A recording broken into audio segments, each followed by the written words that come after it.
1. Cameras go live. We'll pause for a minute.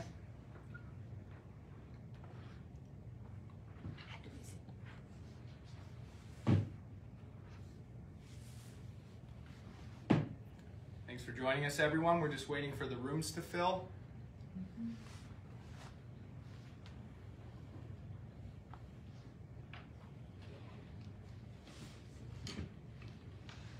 Hi friends, families, communities from Canada and all over the world. This is Operation Hug a Trucker, and we're here with Taking Back Our Freedoms, our veterans, and our operational control for the convoy. So just to let you guys know what we have for you today, it's our job to try to counteract the narrative of the mainstream media, which we know is non-factual. We do have some truth that will come to light today.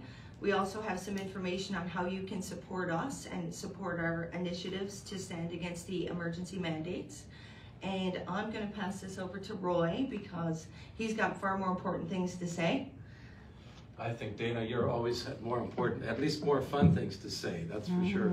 I'm the executive director with Taking Back Our Freedoms, and of course, one of the things, the mandate we have is to put maximum pressure on our politicians to end the mandates and the emergencies. And our focus initially was on MLAs because most mandates are provincial. We never imagined such a crazy move on the part of the Prime Minister to actually require truckers to take vaccines at the time when Omicron is the most minor of the virus, is exactly precisely the time when there was no need for further vaccines. So the Prime Minister initiated everything you see happening here in Ottawa. If you're upset about what's happening in Ottawa, you need to give the Prime Minister a call. That's the person that's responsible. But of course, his move, again, he decided that first of all, he's going to insult all of those who are disagreeing with him. His version of an emergency is when he dislikes people, disagrees with him, he considers those people enemies of the state. That's the thinking of a tyrant. That's not a democracy. In a working democracy, you always welcome differences of opinion on even important matters, like whether you should mandate a vaccine or not. People have a right to that difference of opinion. The real emergency is we have a Prime Minister who thinks and is operating like a tyrant, and that's the real emergency we have. But nevertheless, the legislation introduced by the Prime Minister is a very serious threat to our democracy. And so yesterday we urged people to get started in a campaign to put maximum pressure on our members of Parliament. That's the first line of defense because they're in session right now. They could, in theory, have a vote tomorrow. And if the Prime Minister has the votes, he might do that. And so we urge every Canadian to get on the phone and go to our website, tbof.ca. You'll have information there that will give you everything you need to know what to do. Bottom line is we need to phone our members of Parliament and urge them to not support the mandate, or pardon me, the Emergency Measures Act, and to oppose the extension. He has up to 7 parliamentary days to do that. But again, it says up to 7 parliamentary days. A lot of people think, oh, it'll be 7 days from now. No, it could be tomorrow. So that's the first step we've taken. And in addition now, we're now urging a second step, and that is that everyone also call your senators, because that's where, again, a vote has to also take place with the Senate. They're not currently in session. So in theory, the earliest that could happen is next Monday or Tuesday. But we want to encourage people, if you've called your member of Parliament, to now also call your senators in your province. So for example, in Alberta, we have 3 senators from the province of Alberta. Every Albertan should be calling those 3, calling both their office here in Ottawa as well as their home office, and as well as emailing them. And we need to have overwhelming voices speaking to our senators, rational voices, sensible voices, but overwhelming voices speaking to our parliamentarians, both the members of Parliament and the Senate. And so then the third thing that we're going to urge everyone to do, if you're part of an organization, as we have an organization called Taking Back Our Freedoms, there are dozens of organizations, maybe even hundreds of organizations in Canada that vigorously oppose what the Prime Minister is doing. Even the Civil Liberties Union, a left-leaning organization, is opposing these measures. And all of these organizations need to write briefs to all parliamentarians and to the senators so that we hear from organizations. And I have as an example a brief. We're not going to read it here, but I passed it out to the media people that are here in the room. We're going to be posting that on our website as an example of a letter written by our lawyer, Jeff Rath from Calgary. And I spell his name W-R-A-T-H, but actually the real name is R-A-T-H. He can sometimes be very strong in his opinions and expression of opinions, but he's also very right. And so we have a powerful letter that we're going to be sending in to all parliamentarians on behalf of our organization.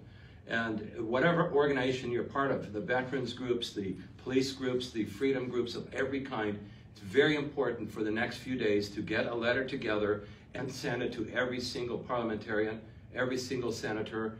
They all need to hear from all of us, and with a resounding voice. This is by far the greatest threat against our freedoms in the history of this country.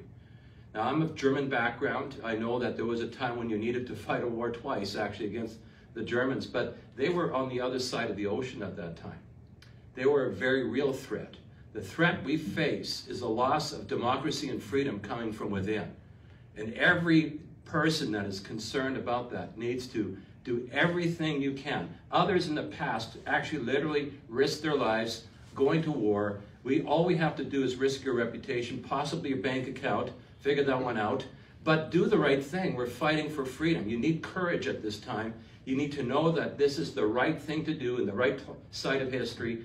Don't allow intimidation to cause your voice to be silent. And so I want to encourage people in those 3 steps. Call your member of parliament, call your senator, senators. You have lots in Ontario and Quebec, by the way, so you have more work there than in Alberta. But call them and email them. And then if you're part of a group, let's get these letters together and let's make a powerful message, very, very powerfully delivered to our parliamentarians so they have no doubt about where Canadians stand on this issue. So thank you very much. Again, there should be a copy for everyone. The Death of Democracy in Canada, written by Jeff Rath, again, legal counsel. This man has, in the past year, donated over $1 million pro bono to the cause of freedom. This guy's a true hero, a true man of conviction, and so I'm proud to have him as a board of directors, along with Mr. Peckford as our chairman of the board, Premier Peckford. We have an amazing group of people, but the most amazing people are the citizens of Canada that need to now be mobilized as a voice for freedom. Thank you very much. Oh, just one more thing. Every single day in this room from now on, we're going to have at 1:30, so you all know, right, a daily press briefer. And so this room is available for, of course, other groups that want to use it, but we're going to do this daily press briefer every day at 1:30 here in this room. So there's a briefer tomorrow at 1:30, and so we'll have some really interesting announcements then as well. Oh, I should have introduced Jeff. Jeff, one of the heroes in the Team Convoy room. This guy, yeah, you take a lot of flack and are doing an amazing job. So just go ahead and share with us. Sorry. Thanks, Roy. My name is Jeff. It's really an honor to be here with so many dedicated people doing so many good things for the citizens of this country, which is in turn motivating the entire world to speak up and stand up for what is truly good. I've come here and kind of fallen into a role to be an operations coordinator, and really what that is, it's a fancy title for somebody that likes taking care of people.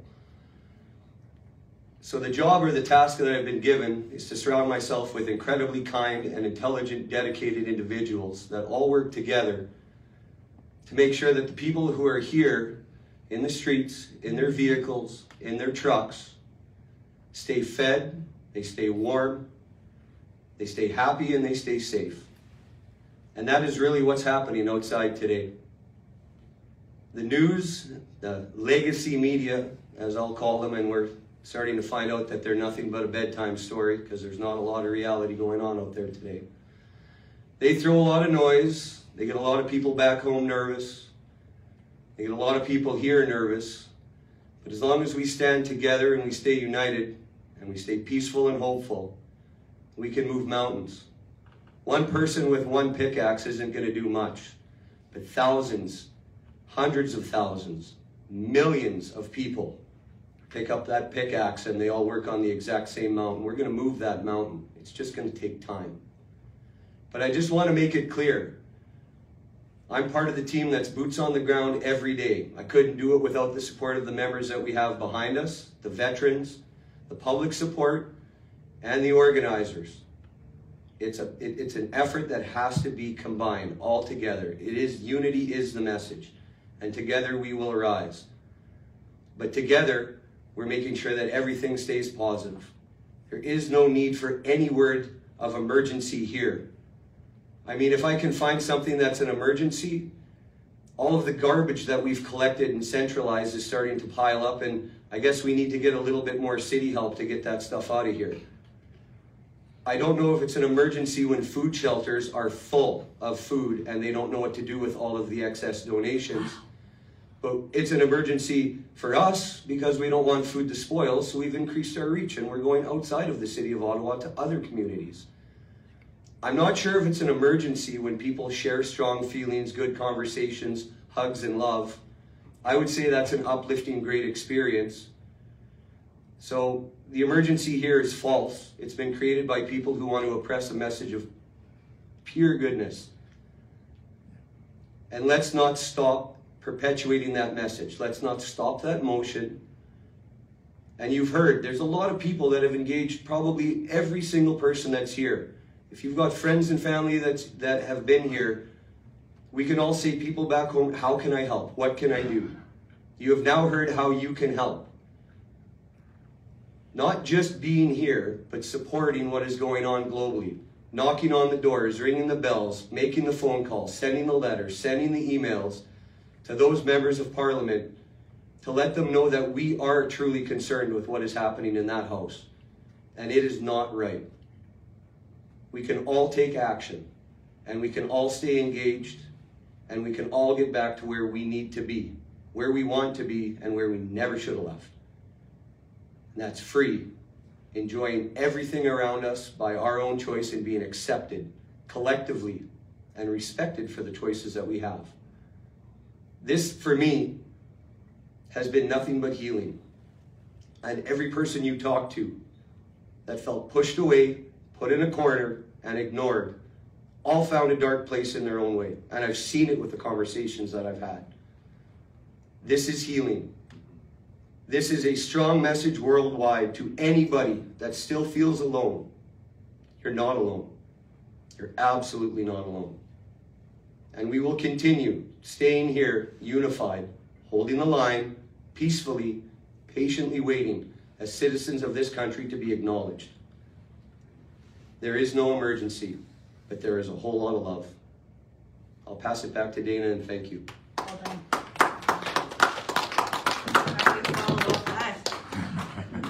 So, in search of the truth, every day we hear things on mainstream media. Every day our freedom-loving group, this is a war for freedom, right? It's a social media / mainstream media war. We come across things, we wake up in the morning and we're like, shit, that didn't happen. Excuse my language. But I'm being honest here, I'm a real person, so I'm not gonna pretend I'm somebody I'm not. So I met these wonderful veterans, these gentlemen here, every day escort us to make sure that we are safe in our deliveries to our trucks. And you gotta ask yourself, who are we trying to be safe from? We're trying to be safe from the very people that our government appointed to protect us, which is the police of Ottawa. You know, if I'm an adult and I'm afraid, can you imagine what the children of Ottawa feel like when they see all these stormtroopers and stuff come by? It's very intimidating, right? So we have a story for you. We have right from the horse's mouth, the gentleman that removed the fence at the War Memorial did it because it was their War Memorial. They fought for those rights. They fought for the freedoms that we stand for today, and they do not deserve to be disrespected by mainstream media. So I'm going to give them the opportunity that they deserve to stand up on the front lines with us again against mainstream media and tell you what really happened on that day. Jake, it's all yours. Excuse me. So every day at 1 p.m. veterans meet up the Tomb of the Unknown Soldier. There was an incident the first Saturday, and 5 days later, they put the fence up on a Friday, you know, right before the crowd show up, because they like their optics. So for 8 days, we were cleaning the snow off, salting it. I've personally had 60 Ottawa residents tell me they've never seen the monument that clean or well looked after. My question would be to the government is, where is the honor guard and why isn't that spotless every day? So the last Saturday, we all got together as a group of veterans and decided to take the fence down because there should not be a prison around our greatest monument for freedom. And we mounted 24/7 guard on it at all times.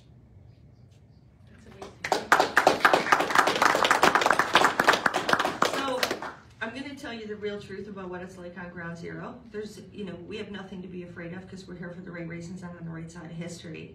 But that doesn't stop the intimidation, it doesn't stop the lies, and it doesn't stop the vicious circle that we've been in that rolls on a weekly basis, okay? So let me explain to you how it works to be here on the streets. Friday is a good day for us.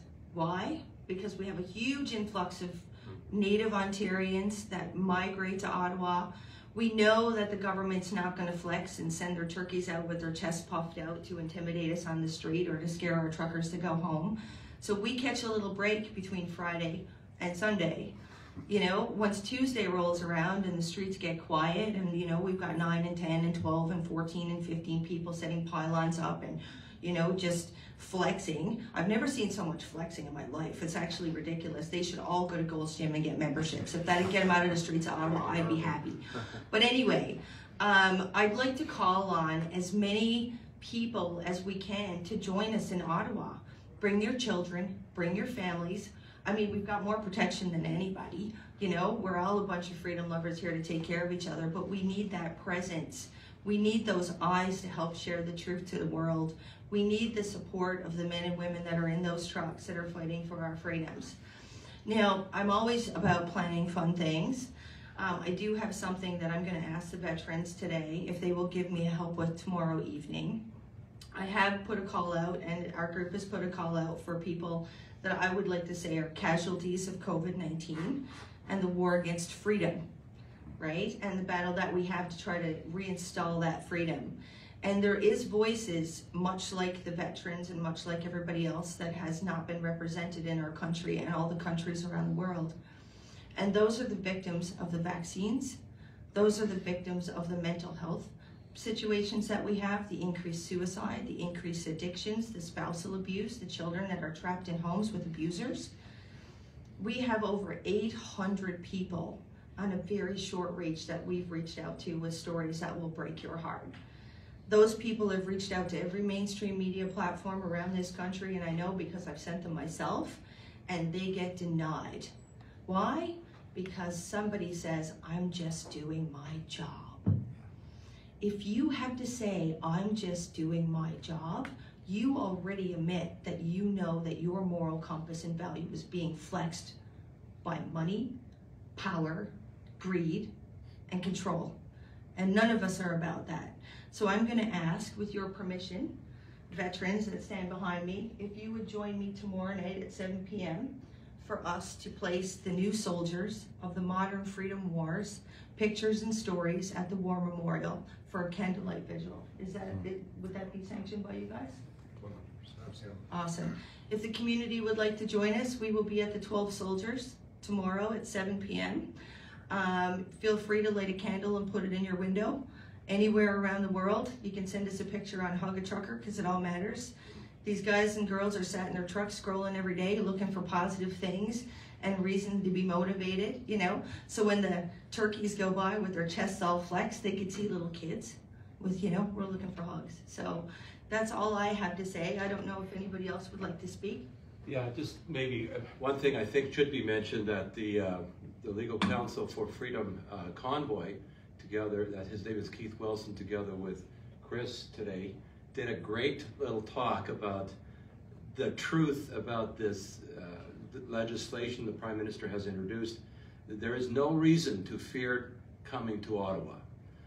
this is a peaceful assembly. I took that word right out of the Constitution. It's an assembly of people who disagree with the government narrative and are doing so with peacefulness, with love, and there's no reason to not come to Ottawa. The weather's going to be much warmer this week than last week, and so we're urging people to come in large numbers and come to celebrate and come to stand for freedom. So that's straight from even legal counsel. Get here, that there's nothing to restrict you from gathering in peaceful assembly. Thanks very much. Final words? No. Questions? Yes. Some people are asking about some rumors about CPS coming and visiting the truckers or concerns with children. Is there any way that you guys are going to mitigate that? Well, we talked What about does CPS stand for? Child Protective Services. So we talk about flexing. So every day is Groundhog Day.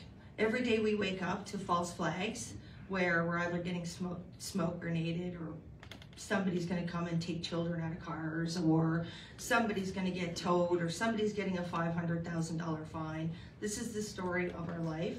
So whether or not I can confirm that Child Protective Services is coming, they really have no reason to come. Like in Newfoundland, we take people on a tent ice fishing. You know, that wouldn't be like really, really warm temperatures, but for some that would be not normal. You know, these families are truckers. Their houses are trucks. They're staying in hotels. Everybody's safe, loved, fed, watered. That's our job as parents. We're not supposed to filter them from life. And nor is it a bad thing for us to have them at a peaceful freedom rally.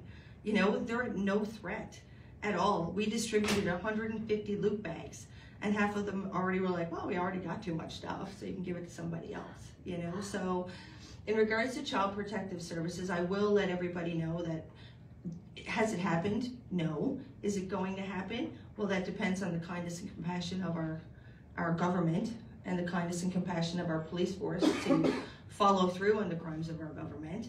Are we prepared if something like that happens? Absolutely. Absolutely. We have hotels, we have families, we have nannies, we have all kinds of early child care development people that have stepped up and said if they need to help encourage education, if that's an issue for Child Protective Services, we are prepared to do that also. You know, the biggest breakdown we've had has been a breakdown in communication. You know, when we're knocking on the door of the federal government and they don't say hello, and then they go off and tell a whole bunch of stories when nobody's been here, that's kind of rude, right? When we have, you know, these false things are being put out every day to intimidate us, well, we're starting to figure out it's all intimidation, right? Why? Because we've already done this for 2 years. Get your vaccine, you're gonna die, right? I've had COVID before, I'm here, right? I have 84-year-old clients that's had COVID, they're still here, right? It's not a one size fits all, but the fear has been placed in our minds. That's why when you take somebody's mask off, they're terrified. You know, I took and probably this is not the right place to tell this story, but I will tell this story. So I have a very personal business where people come in and, you know, I have a lot of older clients. And I had this older client call and she said, I'm gonna come in and see you, but I need to be by myself. There can't be anybody else there. You have to sanitize hands. You know, I'm gonna have my mask on, and can you make sure everything has been cleaned? I went through that process and I said, you realize I've had COVID, right? So I have natural immunity. Everybody look up what's happening with natural immunity and COVID-19. If you've had natural immunity, you're good to go, right? You're good to go. You could pretty much go lick coffee cups at Tim Hortons and not make anybody sick, right? So, but the fear's out there because the government doesn't tell you that. So after I was done her service, I pulled her mask down and she cried because it was the first time that she had been out in public in 2 years. It's the first time that she's taken her mask off in 2 years. I think we're all aware of the level of fear that we have to deal with, but what I've seen on the streets is completely faith-driven. Everybody is here to be on the right side of history. We found our power, we found our unity, we found our colored brothers and sisters and religions of different colors and cultures and statuses, and we put that all aside. So it's time, because everybody knows we're not going back in a box, right? We're not going back in a box anymore. We're done with the box. So faith over fear, take off your face nappies. If you want to keep your face nappy, that's cool, but don't go yelling at people because they have theirs off. Question? Yeah, could we hear from the veterans as to why you all are here and what the general consensus is among among all you veterans? Go ahead. Okay. What your thoughts on the movement is? Yeah, I've been watching the movement evolve over the past couple of weeks. I was here right from the beginning. I knew it was someplace that I needed to be. I wasn't sure why I should come other than I see a bunch of people coming from across the country to stand up for freedom. And that's what we do. We stand up for freedom. And these people need our support. And we all know that freedom is our basic essential in this country. Everything we do is based on that. Make your own choices. Do what you like, as long as you don't harm anybody else and break our existing laws. These laws are not laws. These are tyrannical laws. These are laws that governments produce to keep people from exercising their freedom, and we can all see that. So that's why I came, and that's why I'm staying. And that's why I'm lending support to the truckers who are here standing up for every Canadian right across this country, and I'm proud to stand with them. And I'm sure the rest of the guys here are as well. Thank you.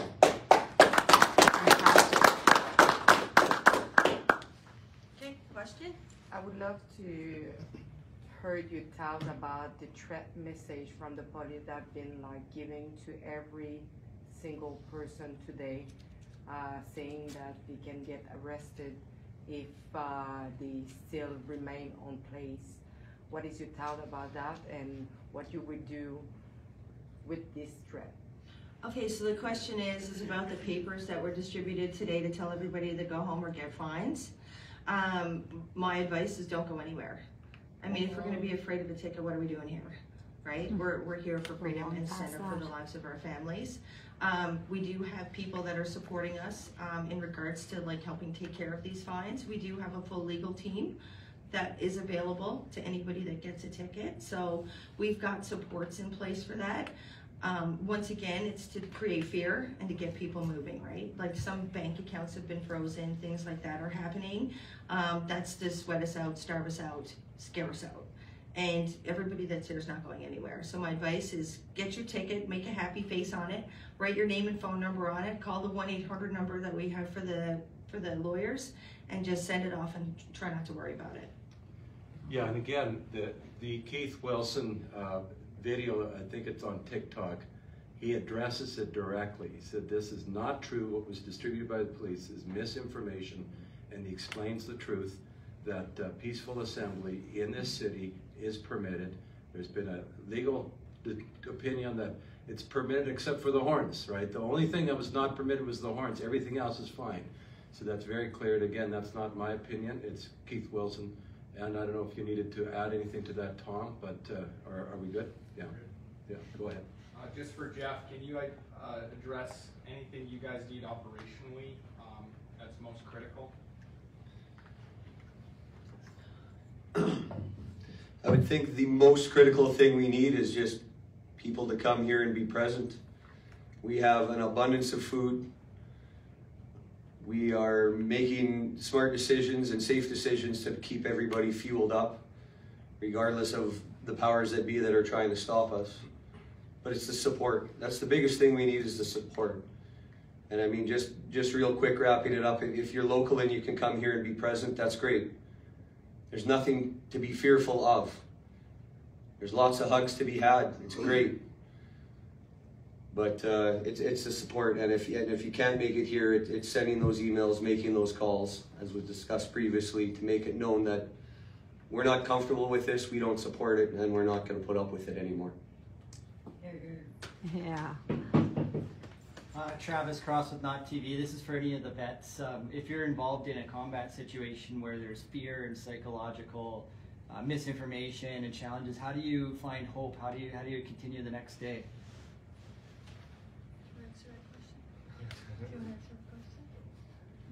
I just want to find some hope for the audience. So I can't touch on that one. Or is it anything that applies today? If there's a lot of fear in people's hearts, how do you just find the courage to keep going each day and keep finding hope and sharing that with each other to sift through misinformation? Or Well, to put it easily, it's just love like this, to see this many people here for one cause, and it's choice, right?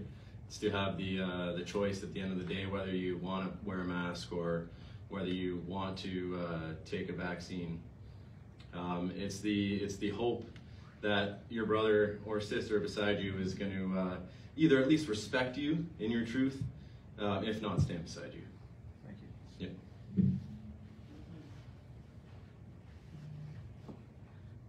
Any more questions?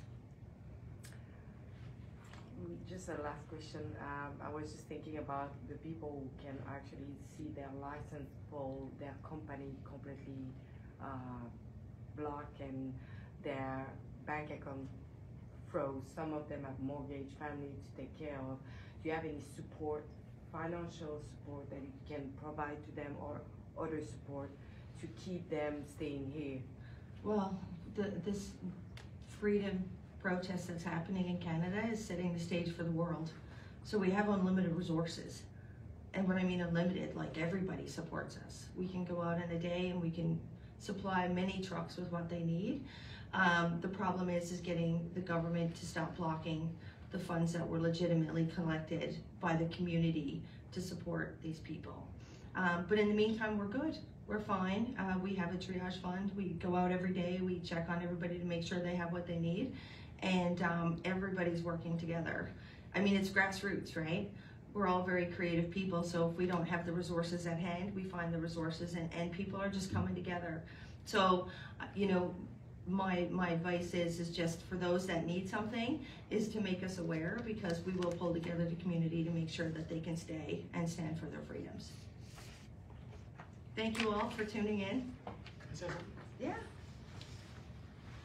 Hey, sorry to keep you folks. I just wanted to jump in. I was thinking about that last question there, but I didn't want to speak up because I'm a non-combat vet. I would say that just in my own experience, the best therapy is just working hard to solve your own problems. So that's why I'm here. And I just want to say something like for myself. I'm not really saying this on anybody else's behalf. But I don't hear anybody else saying this, and Harvard predicted this crisis in 1991. It's called Strauss-Howe generation theory. It says that this kind of oppression goes in 4 generational cycles. So the last one would have been the Great Wars, and before that it was the American Civil War, and before that it was the American Revolution. And they predicted that this was going to happen, whatever crisis happened to float into the regime's lap.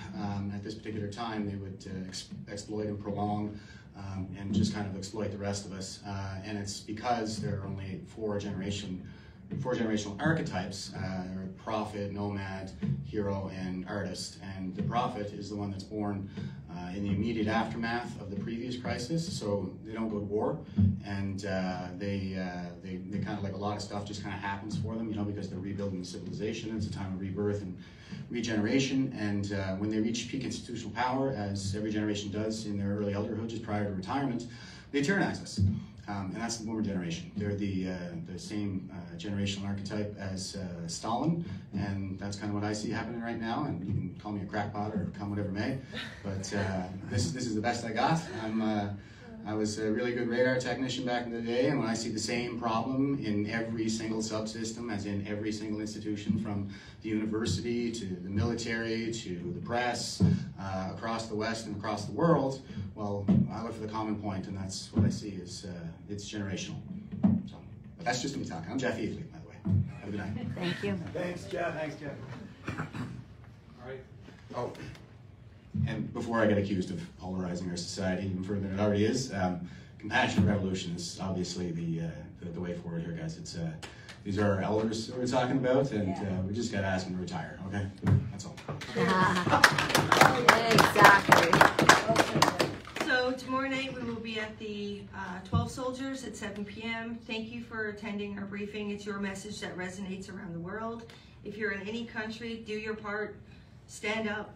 You know, this whole ostrich mentality, we're going to put your head in the sand and be a hero, that doesn't work. It's time for everybody to stand up. They asked you to stand up to take a vaccine, and it got 95% of Canadians' population to stand up. So now we're asking you to stand up for choice and for freedom and for the future of your children.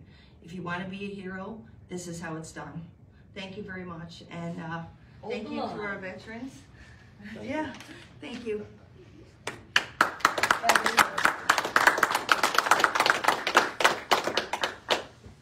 Laurel and TV. All right, Hold thumbs the up line. and quiet till the live's done.